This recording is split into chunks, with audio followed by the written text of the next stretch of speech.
Time to give the homemade tractor a name. When I was growing up, there were a lot of tractors around, and we had a different way to refer to each one: the relic, the farmall. And invariably, if the tractor had a number in its model number, we referred to it by the number: a 35, the 165, the 1080. And if you're watching this video, you're probably aware that old tractors from around then, I don't know, 1900 through the 1920s or 30s, the model numbers would often be two numbers, like a 816, a 1020, a 2030.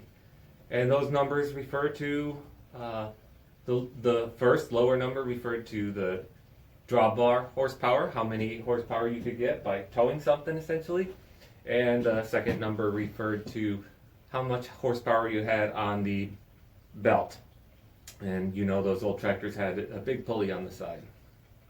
So I thought I would go along with that naming convention. And so this engine is a Briggs & Stratton 16 horsepower. The way they called horsepower in those old tractors was a bit of an underestimation. Usually when they actually tested the horsepower, they were getting more than they advertised. I'm not so confident Briggs & Stratton was underestimating with this 16 horsepower. In fact, I'd be willing to bet that that 16 horsepower is at ideal conditions. And these old tractors could pull their maximum horsepower and still be running 100 years later. And if I ran this engine pulling 16 horsepower all the time, I don't think it's going to last a century. In fact, I set my throttle lever to not even let this go up to maximum RPM. It has plenty of power for this tractor. The homemade tractor that my grandfather made has a Briggs Model ZZ, and that's rated for some low horsepower, like 6 or 8, I don't exactly remember. It's just about as torquey as this engine, and in practicality, you can't notice much different. This 16 horsepower I just get from running this engine fast, and that's not the way to run an old-fashioned tractor. But I'm going to stick with the 16. One, because I don't have a good way to measure the actual horsepower of this engine, and I don't have a real belt pulley. So the second number is going to be 16. What about the first number? This is a McCormick Deering 1020. This is an Avery 816. 16 horsepower, just like my engine. This is an International 816. Another 16 horsepower engine. So if those old 16 horsepower tractors could pull 8 horsepower on the drawbar, I should be able to pull 8 horsepower on the drawbar, right? No. That's not the way it works. In fact, that shows why horsepower isn't really that good of a way to measure tractor power. Horsepower is a measure of how much force you could pull over a distance divided by time. So if you could pull a small force over a huge distance in a short amount of time, you have a lot of horsepower. That's why my car is 120 horsepower. Those old tractors claim to be 16 horsepower. They tested higher than 16 horsepower though. And at least in the case of the International 816, that tractor weighs 3,700 pounds. This tractor only weighs a little over 1,000 pounds. And any good tractor is going to spin its tires before it runs out of power in the engine. So really, the biggest limitation to how much horsepower you could get on the drawbar for a tractor has a lot to do with how heavy the tractor is.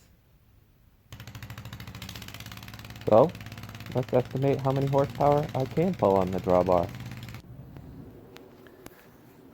This is my pulling sled, manufactured in 1999 by Honda. This is a really nice pulling sled. It's a convertible, has this little lever inside where it's a pulling sled, car, pulling sled. So convenient, I drive it back and forth to work every day. Okay, so today we're working with the homemade tractor. Not looking quite so clean and shiny as it once did. Let's actually get some use. Okay, what else? A long measuring tape, heavy duty clevis, a Amazon scale that's supposed to go over 1,000 pounds. It does not. It tops out somewhere in the 700s, I think I tested. And because of that, I'm going to need this heavy duty pulley. This is rated for 22,000 pounds. Got a couple of quick links to connect to the toe points of the car. And this approximately 5,000 pound arborist rigging rope with a bowline knot at one end and a bowline on a bite at the other end.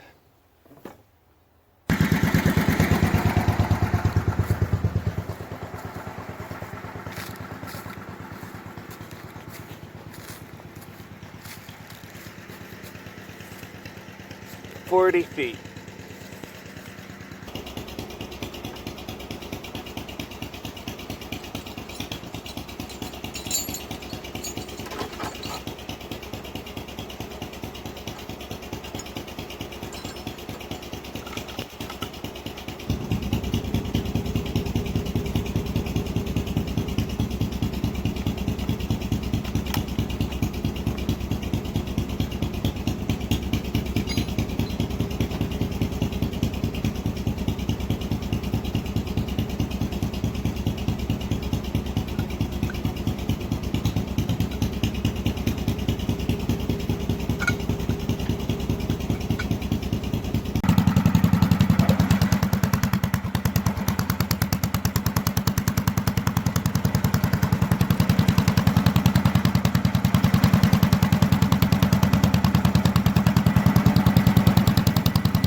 I went through this video frame by frame and came up with an average of about 275. Since it's on a pulley, I doubled it to 550 and used that average for the calculation. Last winter, with the snowplow and chains on, I pulled a force of 800 pounds, but I'm going to stick with 550 for the calculations here. It's a good thing I don't care about damaging the grass or my car for this experiment. Okay, so what's the name of the tractor? This is the 316. I think that's a little bit of an underestimation, but if it was good enough for my grandfather, it's good enough for me. And I think the Christian viewers can appreciate the way 316 rolls off the tongue. For God so loved the world that he gave his only begotten Son,